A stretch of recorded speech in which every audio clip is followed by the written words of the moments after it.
Suur tänu sissejuhatuse eest ja suur tänu kõigile, kes täna siia tulnud on. Alustuseks pean teid kurvastama, Henrik juba vihjas, et ma ei teata täna Eesti presidendiks kandideerimisest.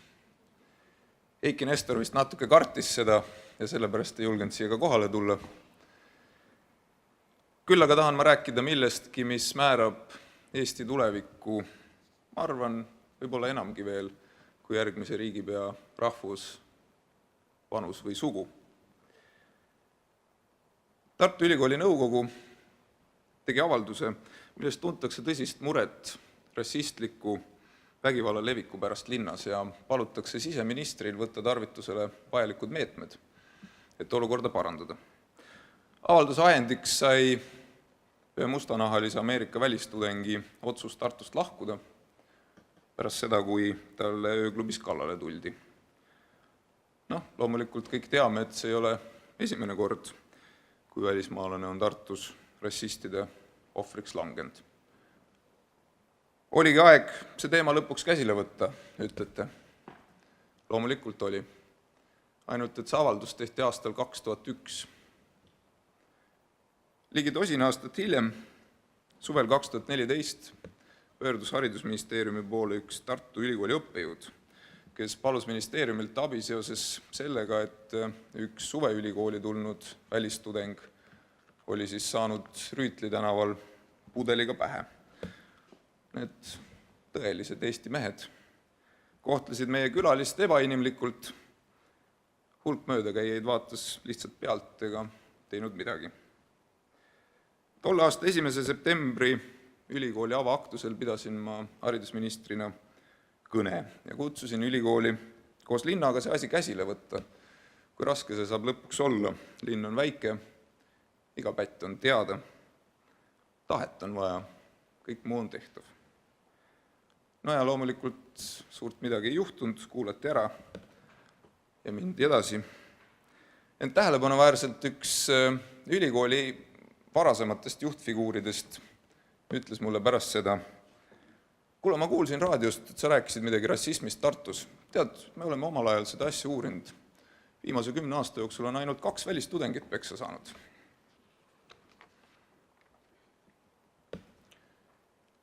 Tartu Ülikoolis töötab programmeerimiskeelte teadurina minu hea sõber Vesal. Vesal on sündinud Rootsis, aga tema vanemad tulid 70-ndatel Iraanist Euroopasse. Algul õppima, ent pärast Iraani revolutsiooni otsustasid religioosset fundamentalismi viljeleva režiimi alamateks tagasi mitte minna. 90-ndatel kolis pere Eestisse. Vesal on lõpetanud Tallinna Inglise kolledži ja kaitstud Tartu Ülikoolis doktorikraadi arvutiteadustes. Paberite järgi on ta rootslane, päritolult pärslane, aga südames tõeline tartlane. Vahepealne eluperiood Saksamaal oli erialaselt väga inspireeriv, tal oli kogu maailm valla. Ent koduselt õdusa Tartu kutse osutus tugevamaks. Vesali õde Lili elab ka Tartus, ka Tallinna Inglise kolledž ja ka doktorikraadiga. Sedapuhku geeniteadlane. Kui mäletate, eelmisel aastal andis vabariigi president talle noore teadlase preemia. Lilile väga meeldib Eestis. Kõik, kes Vesalit ja Lilit teavad ka seda, et nad on erakordsed Eesti patrioodid, panustavad Eesti ühiskonda, kasvatavad siin oma lapsi ja kui Eesti lubaks topeltkodakondsust, oleksid ka Eesti kodanikud. Ükskord, umbes 10 aastat tagasi, mängis Vesal Tartus Narva maantee ühikal kõrtsis sõbraga piljardit.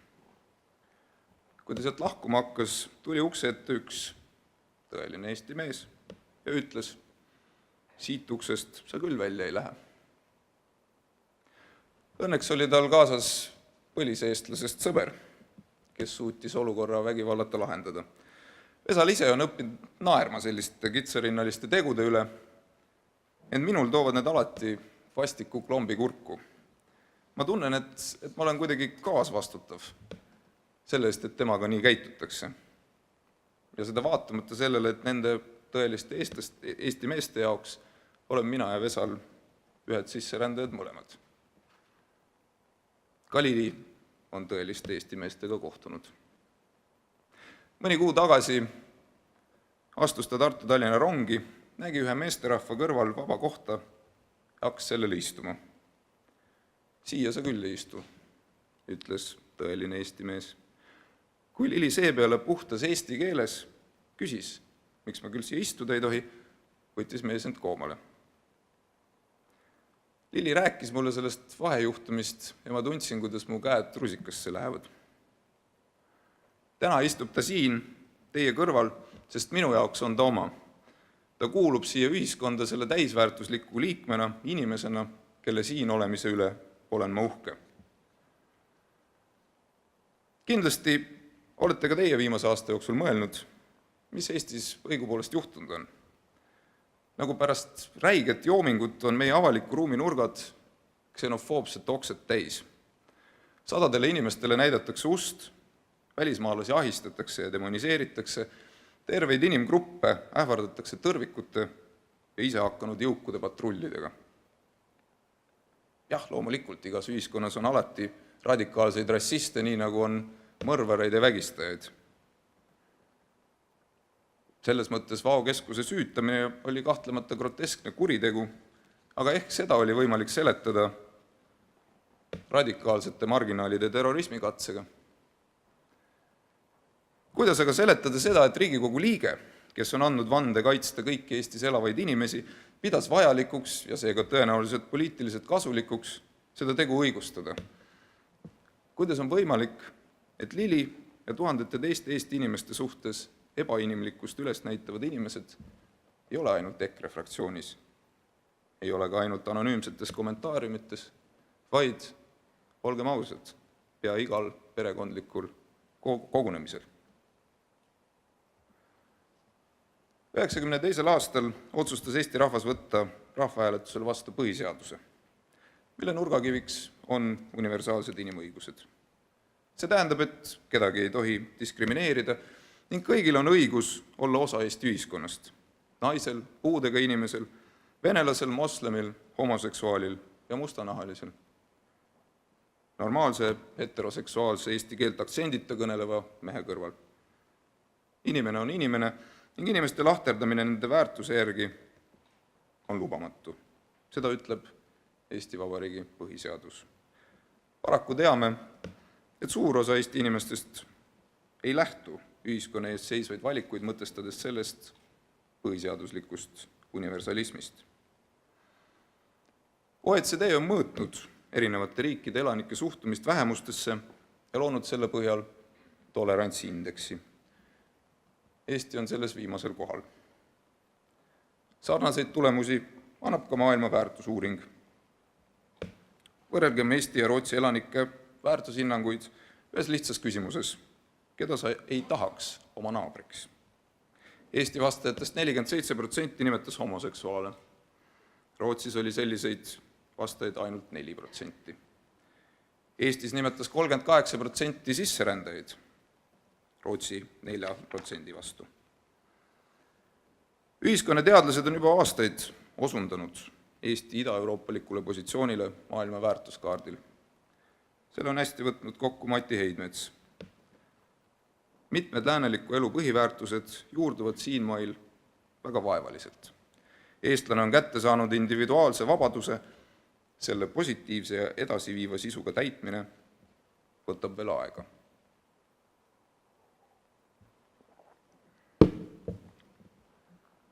Tõsi, mõni arvaja on leheveergudel kirjutanud viimastel kuudel, et Eestis ei olnud üldse probleemi homofoobiaga enne, kui sotsid oma sallivusrünnakut alustasid. See kõlab umbes nii, nagu 10 meest arutas hiljuti valitsuse istungil, kas sooline palgalõhe on ikka piisavalt oluline teema, et sellele ühes arengukavas eraldi peatükk pühendada. Tsiteerides ühte meessoost valitsuse liiget, ma küll ei ole tundnud, et see palgalõhe kuidagi suur probleem oleks. Tõesti.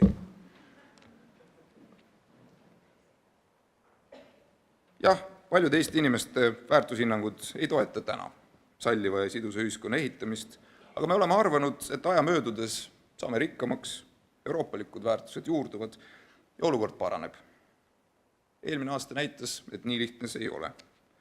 Jah, noorem põlvkond on muidugi avatum ja maailma ning teisi inimesi rohkem näinud.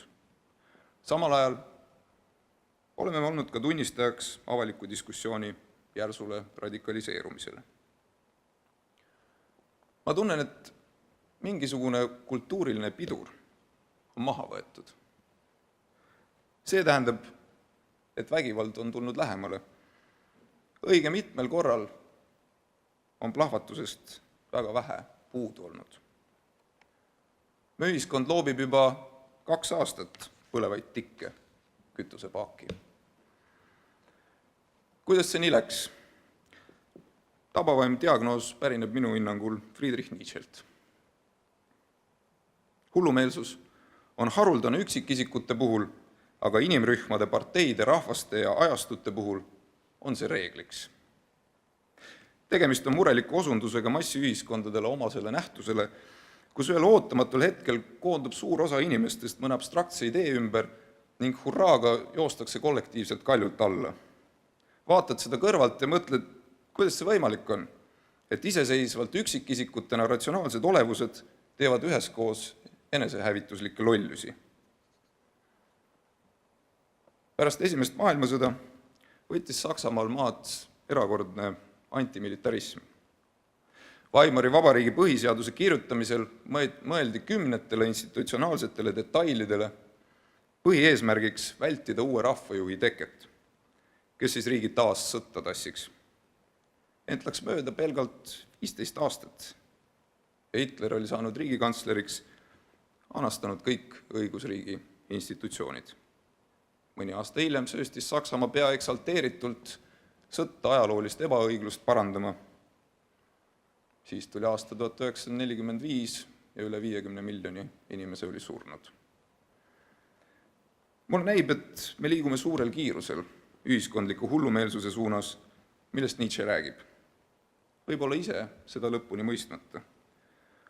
Kui keegi vaatab seda ühiskonna ekrestumist kuidagi rahulikult pealt, siis pean kurvastusega ütlema, et rahvaste hullus on väga kiiresti progresseeruv haigus. Aastal 1928 kogusid natsid valimistel Saksamaal 3% häältest, 2 aastat hiljem juba 18%, 32. aastal võitsid 37%.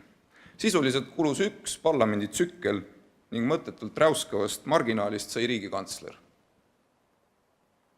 Kui aastal 1928 oleks keegi sellise prognoosiga välja tulnud, oleks see kindlasti välja naerdud. Eestis on pelgalt 2 aasta jooksul verbaalne vägivald muutunud mitmekesisuse teema käsitlemisel normiks. Freud muidugi rõõmustaks. Lõpuks ometi elatakse negatiivsed emotsioonid välja, mis selles siis halba on. On küll. Vihakõne teeb haiget ja psühholoogiline vägivald ei ole füüsiliselt kuidagi leebem. Lisaks, vihakõne ei ole ju lihtsalt sõim, vaid inimväärikust alandav tegu. Tiblad, sibulad, neegrid, peded, rätipead, murjanid.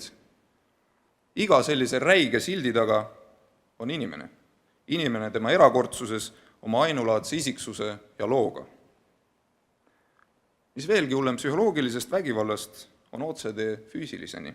Rassistlik sõna ja tapmine asuvad samal genotsiidsel teljel, sest kui inimene on muudetud neegriks, pedeks või murjaniks, on ta sisuliselt muudetud mitte inimeseks. Vihakõne peidab inimese selle diskrimineeriva sildi taha ega käsitle inimest inimesena. Selle sildistamise tulemuseks ja tegelikult üldjuhul ka eesmärgiks on dehumaniseerimine, ebainimesestamine. Ja ebainimest saab tappa. Endlösung der Judenfrage muutus võimalikuks pärast juutide vastu aastate vältel orkestreeritud halvustamist ja ahistamist. Kõik algas tühipaljast sõnast. Samas inimesed on loomulduse humaansed. Ehkki me oleme harjunud mõtlema, et vägivald on igapäevane nähtus, siis enamik meist ei ole võimelised teistel liiga tegema. Ja asi ei ole selles, et me julgeks seda teha kartes karistust või moraalset hukkamõistu. Me lihtsalt ei taha. Ka sõduritest tervelt 98% peab inimese tapmist üks ühele kontaktis väga raskeks. Selleks, et teda tappa, tuleb ta esmalt dehumaniseerida. Ja just seepärast ei räägita sõjaväes humaansetes kategooriates. Sõjas ei tapeta inimesi, vaid territoorium puhastatakse, vastane neutraliseeritakse. Teisisõnu, inimese tapmiseks tuleb temalt võtta inimlikkus, see ära peita. Muide, tapalaval ei panda kotti ohvrile pähe mitte selleks, et ohver ei näeks oma õudset lõppu, vaid et timukas ei näeks ohvri silmi. Sest inimene ei suuda vaadata teisele inimesele silma ning tal pead maha raiuda. Nagu prantsuse filosoof Emmanuel Levinas on öelnud, nägu keelab meil tappa. Laenates Evelin Võigemasti kujundit olen ma nõus, et kapis ei ole kolli. Aga kapp ei ole ka tühi. Kapis on teine inimene, kes näib kollina seetõttu, et me ei ole talle tegelikult kunagi tahtnud või osanud silma vaadata, tema inimlikkust märgata. Loomuldasa on inimesed humaansed, mistõttu on ka Eesti ühiskonna radikaliseerumine tegelikult ebaloomulik. Mõni tahaks öelda, et mis seal ikka, et väga paljud Eesti inimesed on ksenofoobid ja midagi pole teha. Ajalugu on olnud keeruline, see paneb muretsema püsimajäämise pärast. Raudse eesriidega lõigati meid ära euroopalikust mõtteruumist, mistõttu kogu inimõiguste mõisteaparatuur on Eesti inimestele täiesti võõras ega juurdusin niipea. Jah, kahtlemata selline seletus on mugav. Täna lihtsalt nii on ja loodame, et uus põlvkond tuleb teistsugune. Ei tea, kuidas teile tundub, aga minule selline lootuslohutust ei paku. Ja üleüldse ühiskondlikke protsesse tuleb teadlikult juhtida, mitte loota parimat. Muutusi tuleb esile kutsuda, mitte neile reageerida. Lastes protsessidel oma voolur kulgeda, ei tea me kunagi, kus ja millal jõgi kallastest välja murab. Seega tuleb ka tänase radikaliseerumise põhjuseid otsida sügavamalt.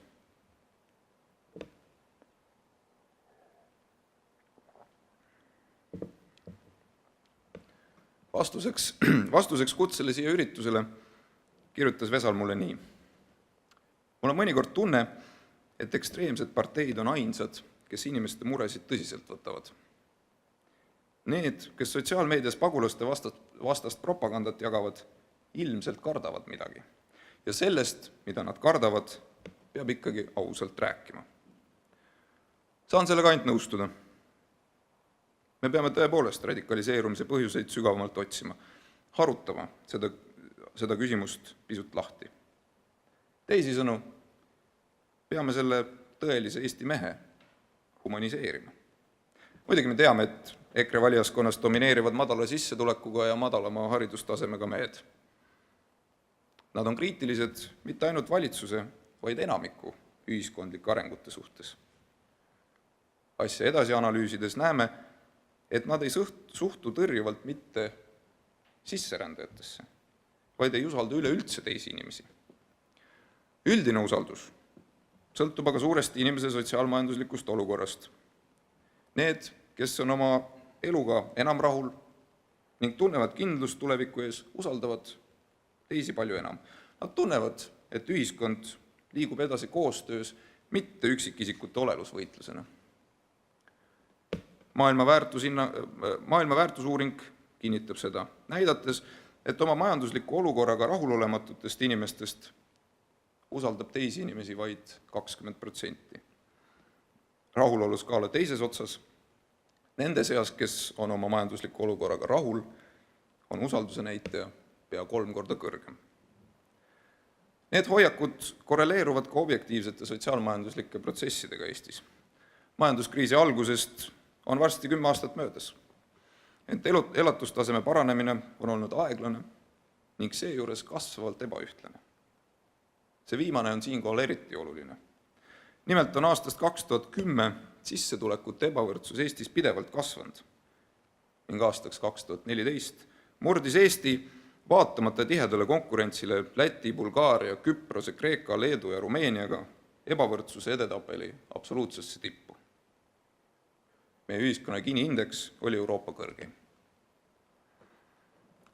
See tähendab seda, et Eesti arengu rongilt on suur osa inimestest maha jäämas ning sellega kaasnev pahameel on mitte ainult mõistetav, vaid ainuvõimalik reaktsioon. Ootuste ja reaalsuse ebakõla ei saa lõputult suureneda. Lisaks ebavõrdsuse kasvule, mis kindlasti on radikaliseerumise olulisem toiteallikas, on hirme võimendanud ka laiem ebastabiilsus Euroopas, millest põgenikekriis on ainult viimane näide. Kogu Euroopas oleme näinud järk-järgulist inimeste kindlustunde kahanemist. Edasipürgiv usk, et õigesti toimides läheb elu paremaks, on asendumas pessimistliku lootusega, et asjad jumala eest kehvemaks ei läheks. Ning need mõlemad, rahulolematus sotsiaalmajandusliku olukorraga ja hirm laiema ebastabiilsuse ees, tekitavad soovi sulgeda aknad ja uksed välismaailma eest ja sulguda endasse. Selles olukorras on EKRE pakkunud just nimelt selle illusoorse lootuse, et kui Eesti ennast rahvusvahelisest kogukonnast lahti haagiks, oleksime edukad. Mis me siin ikka koogutame Brüsseli ja Ameerika ees? Eestil on oma eriline tee käia kõigist ja kõigest lahus. Arendame siin Euroopa perifeerias oma suletud reservaati ja küllap siis need halvad asjad lähevad meist mööda. Vana-kreeka keeles oli sellise lähenemise kirjeldamiseks üks sõna. Seda kasutati nende kohta, kes käisid oma teed. Need olid inimesed, kes ei mõistnud, et inimelu kulgeb laiemas sotsiaalses süsteemis, et inimühiskonna põhiolemuseks on läbi põimunud võrgustikud ja koostöö. See sõna on kõigisse Euroopa keeltesse jõudnud ja väga laialt kasutusel. See sõna on idioot. Otsetõlkes see, kes käib omaette. Jälgides üleskutseid isoleerida Eesti välismaailmast ning elimineerida sisevaenlased, olgu selleks välismaalased, homoseksuaalid, tolerastid ja muud antieestlased, näen, kuidas idiootse Eesti idee on tugevnemas. Tugevneb nii iha illiberaalsete poliitikate kui ka karmi käega juhtide järele. Ja paraku ei piirdu see vaid EKRE vihaste avaldustega. Justiitsministeerium tahab hakata reguleerima, mida inimesed hommikul selga panevad. Prokuratuur on saanud ühiskondlikust konservatismi puhangust niivõrd tugevat inspiratsiooni, et on tassinud kirjaniku kohtu ette. Muidugi ei ole ajalooliselt selles midagi uut, see on läbi käidud tee. 30. aastatel, kui Euroopa oli juba võtnud suuna järgmisele sõjale ning üleilmne majanduskriis oli põhjalikult räsinud meie noort vabariiki, prooviti see idiootse iseolemise tee juba ära. Tulemuseks oli Eesti Vabariigi lõpp. Ei ole mingit kahtlust, et täna oleks sama reha otsa astumine täpselt sama fataalne. Sõjaeelsest perioodist leiame aga lisaks valusale vaikiva ajastu õppetunnile ka vastuse varem viidatud väitele, et universaalsed inimõigused, vähemuste kaitse ja kõigi inimeste võrdne kohtlemine on meile kuidagi selline võõras Euroopa värk, mis on mujalt peale surutud ega ole meie inimestele omane. See ei ole absoluutselt nii. Aastal 1920 võttis Eesti vastu oma esimese põhiseaduse, mille tuumaks olid inimese universaalsed põhiõigused. Ja seda veel enne, kui universaalsed inimõigused ÜRO deklaratsiooni valati. Tollase põhiseaduse paragrahv 6 ütles, kõik Eesti kodanikud on seaduse ees ühetaolised, ei või olla avalik-õiguslikke eesõigusi ja paheõigusi, mis olenevad sündimisest, usust, soost, seisusest või rahvusest. Aastal 1925 võeti vastu üks tollase maailma liberaalsemaid vähemuste kultuuriautonoomia seadusi, mis andis vähemusrahvustele ulatuslikult kultuurilised, hariduslikud ja isekorralduslikud õigused. Ühena esimestest muideks andsime naistele valimisõiguse. Ilma liialdamata olime me liberaalse universaalsetel väärtustel põhineva ühiskonna korralduse üks pioneere kogu maailmas. Me mõistsime, et paljurahvuselise ühiskonna vundamendiks saab olla inimeste põhiseaduslik patriotism. Ka pärast taasiseseisvumist oleme ehitanud riiki ja ühiskonda tuginedes sellele samale põhimõttelisele valikule. Et me ei otsi müütilist veresugulust, vaid väärtuselist kokkulepet, mis on inimliku mitmekesisuse suhtes inklusiivne. Mina ei taha idiootset Eestit, ma tahan Eestit, mis põhineb universaalsetel inimõigustel, kus iga inimene on väärtus, kus iga inimene on oma. Ma tahan ka Eestit, mis usub rahvusvahelisse õiguskorda ja põhineb väärtuselisel koostööl tugevas ja avatud Euroopas. See väärtuseline valik sai tehtud juba pea 100 aastat tagasi. See valik on olnud põhimõtteline ja see valik on olnud õige.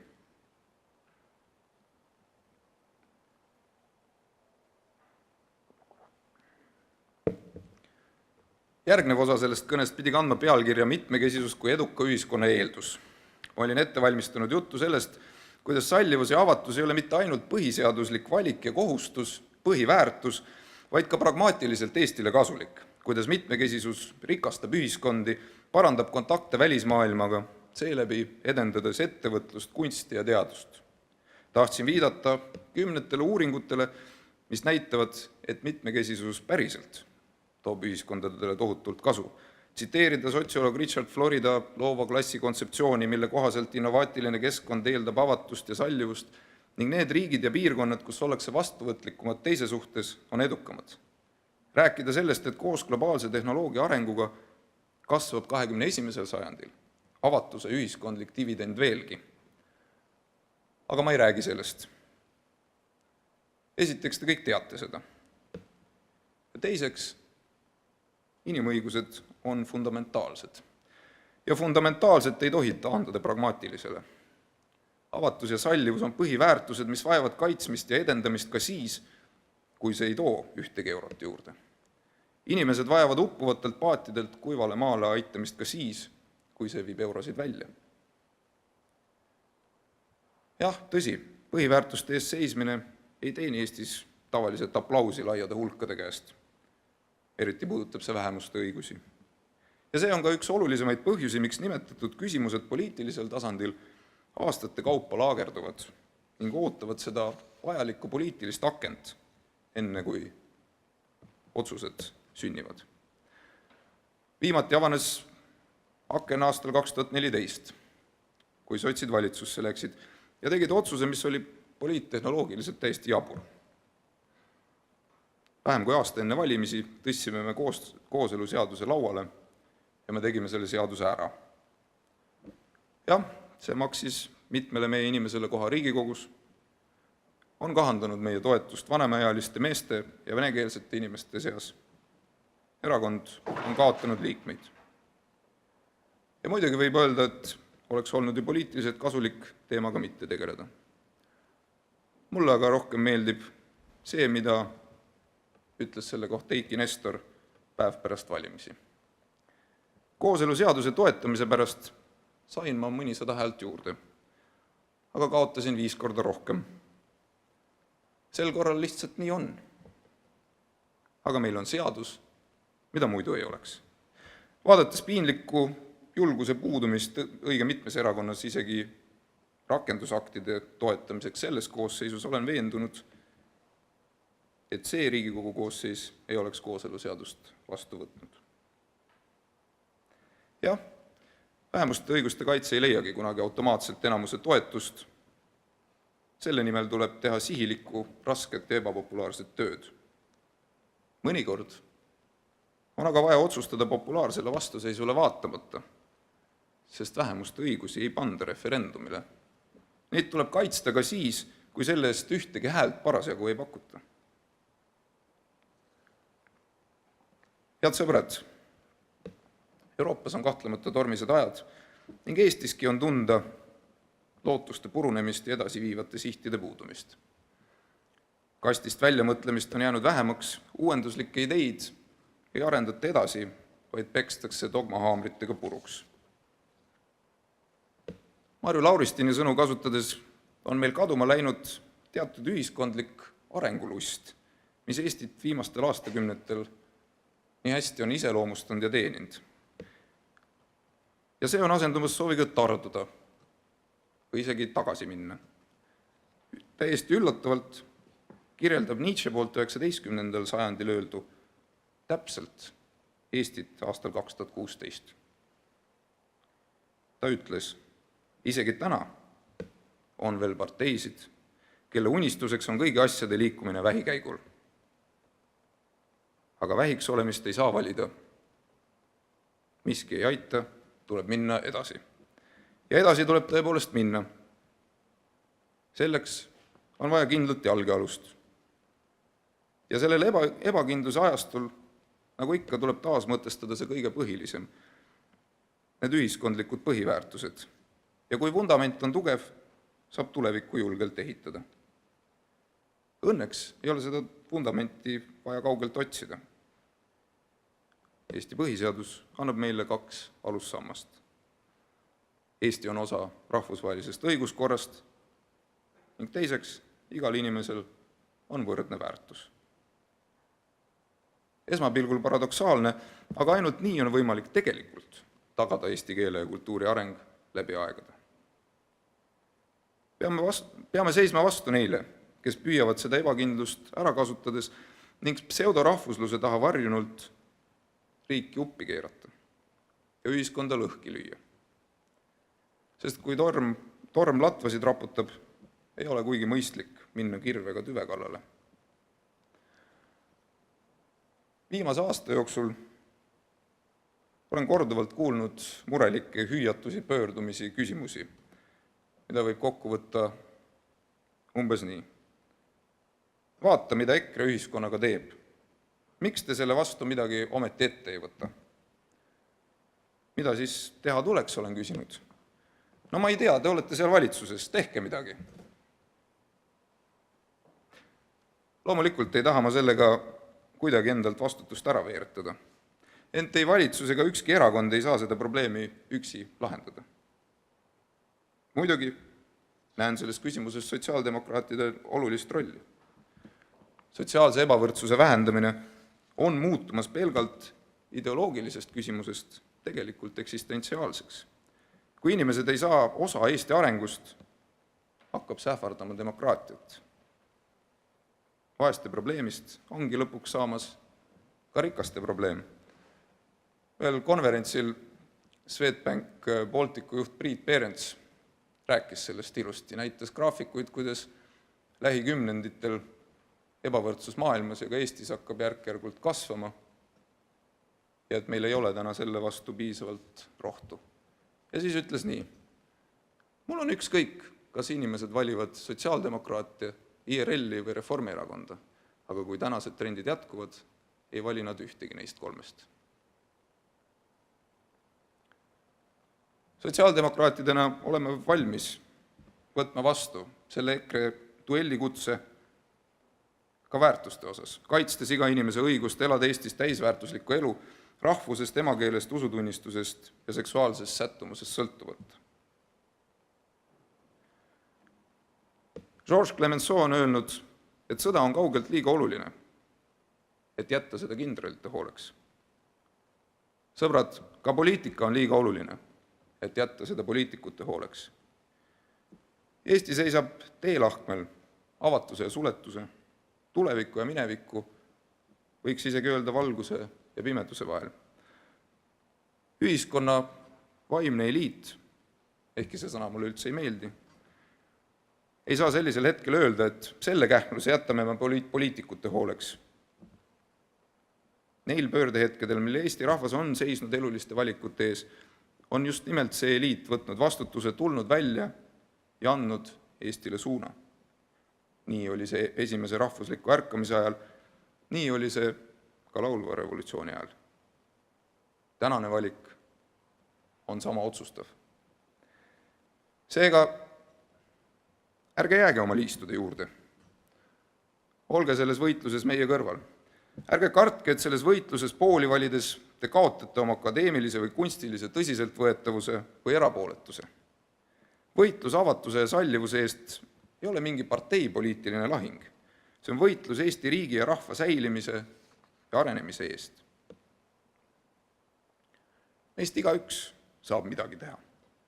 Minna vahele, kui inimestele liiga tehakse, kirjutada, et keeruliste küsimuste avalikus arutelus ei domineeriks radikaalne inimvaenulik vähemus. Rääkida oma vanemale, naabrile, sõbrale, mis Eesti jaoks tegelikult kaalul on. Kui me selle võitluse kaotame, siis ei ole enam mingit kasu näpuga näitamisest viletsatele poliitikutele, kes ei osanud oma seisukohti valijatele õigel ajal piisavalt hästi seletada. Siis on hilja isegi selleks, et endalt küsida, kus olin mina siis, kui oleks saanud veel midagi teha. Aeg endalt küsida on nüüd. Aeg endalt küsida, mida saan just mina teha, et Eesti jääks avatud ja arenevaks ühiskonnaks. Ja siis seda teha. Minu erakonna juhtpoliitikud on täna siin. Me oleme valmis Eesti tulevikku radikaalide käest tagasi võtma. Teeme selleks kõik endast oleneva, aga vajame ka teie abi. Vajame teie kogemuste ekspertiisi, et uut poliitikat luua.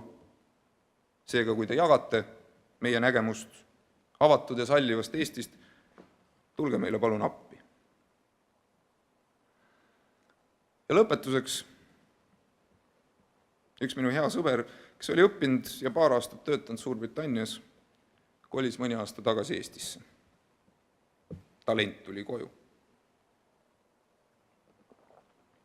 Hiljuti ütles ta, et on otsustanud tagasi kolida. Ta ütles mulle, tead, ma ei taha raisata oma elu ühiskonnas, mis peab 21. sajandil ikka veel diskussioone inimeste nahavärvi ja etnilise puhtuse üle. Diskussiooni, mis genotsiidivaluna juba pea 100 aastat tagasi Euroopas oma vastuse on saanud. Nojah, nagu mina tahaks. President Lennart Meri on öelnud, eksituste lõtk on Eestil väike või koguni olematu. Eesti riik ei tohi teha vigu ja Eesti rahvas ei tohi teha vigu. Seega, head sõbrad, mõttekaaslased, ärge visake püssi põõsasse, seda vankrit on veel võimalik tagasi õigele teele keerata. Kui me seda koos teeme, saame me sellega hakkama. Päriselt. Aitäh!